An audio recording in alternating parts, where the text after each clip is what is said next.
Siyabingelela sizwe sonke sakithi. Kuphi nakuphi umuntu la khona. Siyabingelela namhlanje. South Africa, amazwe onke omhlaba. Ngisho phesheya kwelwandle uqobo. Siyabingelela wonke umuntu nje okhona osibukelayo njengamanje. Uyabingelela uDr Spikili. Uyishingishane zomoya ingqungulesha amaphiko phezulu kwemizi yamadoda. Umavula kuvaliwe uhamba bangamthanda bezizwe. Siyabingelela bonke abantu abasibukelayo njengamanje. Abalandeli baka Dr Spikili, abantu abasizwa uDr Spikili nabantu abangasizwa uDr Spikili futhi siyababingelela. Wonke umuntu nje osibukelayo usekhaya ukuphi usemgwaqeni la ukhona khona siyabingelela. Cha-ke namhlanje ke sikule video sikhona lana nje kamhlaba uyalingana lapha uDr Spikili la asebenzela khona nalapho futhi azalwa khona yikho lapho esikhona khona kwamhlaba uyalingana. Njengoba ngihlezi ngisho ke kubantu ukuthi ke cha uma sizobonakala sivela kule channel ka Dr Spikili isuke kukhona abantu esuke basithintile maqede baba nemibuzo ethile esuke bayibuza bese ke siyabaphendula emva kwalokho. Kule channel asikhulumi nje ngenganewane nangezinto mhlambe esizizwa ngendaba nangezinto esixoxelwa zona nezinto esizwa ukuthiwa. Sikhuluma ngezinto esuke siyazi ukuthi sibhizi ngazo senza zona mangabe kusile. Njengamanje ke sithi ke abantu babuzile la ukuthi bafisa ukwazi mayelana nendaba zeziphakamiso zenhlanhla. Bafisa ukwazi ukuthi zihlukene kangaka lezi ziphakamiso zenhlanhla. Bahlala bezwe ngendaba kuthiwa iziphakamiso zihlukene zenhlanhla. Namanje futhi ngiyagcizelela kubantu ukuthi mawuthabatha isiphakamiso akukona ukuthi sikuthwele kodwa isukukhuphula amandla empilo yakho noma enhlanhla yakho. Iphakamiso ukuhlukana kwazo ehlukana imikhakha emithathu. Zonke izinto kayilingani emhlabeni mangabe sikhona siphila.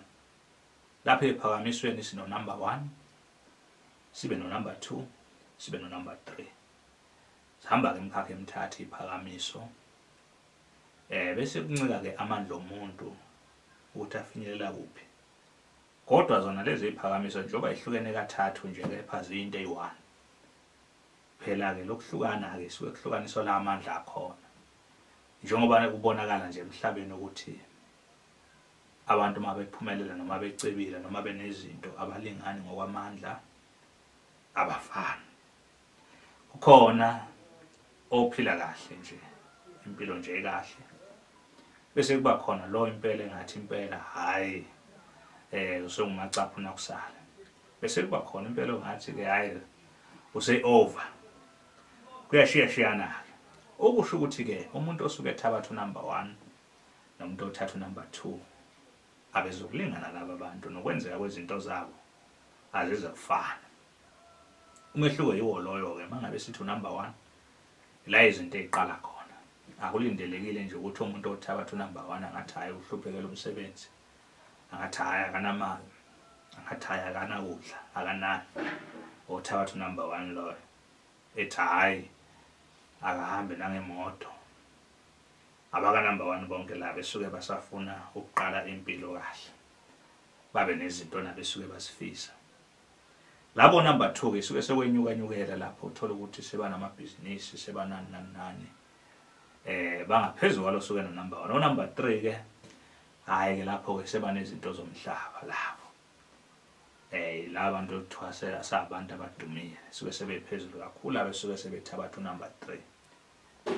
Njoba ngichaza lolu daba ke wona umsebenzi lo kakhulu uDr Spikili abhizi ngawo kuleli khaya ukuthi uphakamisa abantu uphumelelisa abantu ezintweni zabo esuke befisa ukuphumelela. Kahle kahle la emhlabeni siyasho ke sithi ke cha akekho umuntu odalelwe ukuhlupheka la emhlabeni. Wonke umuntu udalelwe ukuthi aphile kahle nje abe nezinto zonke. Once umuntu wahlupheka sekukhona sekuphambene. Umsebenzi ka Dr Spikili yiwo lo kulungisa izinto ezenjalo esuke ziphambanisa impilo yomuntu ukuthi umuntu engakwazi ukufinyelela khona la asuka afisa ukufinyelela khona. Zinjalo ke indaba bafowethu nodadewethu, aziningi kakhulu. Ngiyethemba ukuthi abantu baluzwa lolu daba ukuthi iphakamiso zenhlanhla zihlukana kangaki, bangayingcikisi futhi ekuthwaleni.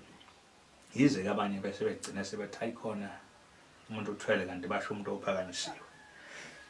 Ilokho nje akuningi kakhulu engikuphethe namhlanje abantu engibaphathele khona. Siyabanxusa abantu ukuthi bangaqhubeka balandele i-channel ka-Dr. Spikili, basubscribe ukuze bakwazi ukuthi indaba eziza no-Dr. Spikili bazithole zinjalo zishisa. Kunjalo njengoba sikamhla kuyalingana ke, siyatholakala ocingweni. Inamba zika-Dr. Spikili ithi 071 106 9603, 071 106 9603. Inamba zika-Dr. Spikili ezatholakala kuzo. Ama-directions mawufuna ukufika kamhla kuyalingana kulula kakhulu.